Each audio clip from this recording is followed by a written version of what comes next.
Okay, so share ko sa inyo to guys, no, kung paano natin guys matanggal guys agad guys yung old glue na ito guys sa ating frame guys. So gamit lang ito guys yung tweezer natin na ito guys ay kaya nating agad matanggal guys yung lumang glue guys sa frame na ito guys, no. Yan, so makita niyo guys. So tanggal sila agad guys, no. Yan. So kung nagmamadali lang kayo guys na matanggal ito agad ay ito yung gamit ko guys, no. Ito yung ginagamit ko guys na panglinis guys. Ito guys yung tweezer na ito guys, no. Yan. So tanggal guys agad guys yung mga lumang glue nito guys, no. Yan. So tanggal agad yan.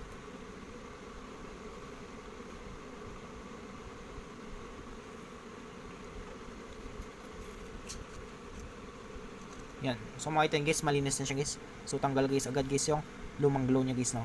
Yan. Gamit guys yung tweezer natin. So I hope guys na makatulong sa inyo itong video tutorial natin. Sa mga bago pa lang sa ating channel guys, no, huwag natin kalimutan guys i-click guys yung subscribe at yung notification bell button para ma-update ko kayo guys sa susunod natin guys na video tutorial. Thank you guys and God bless sa lahat.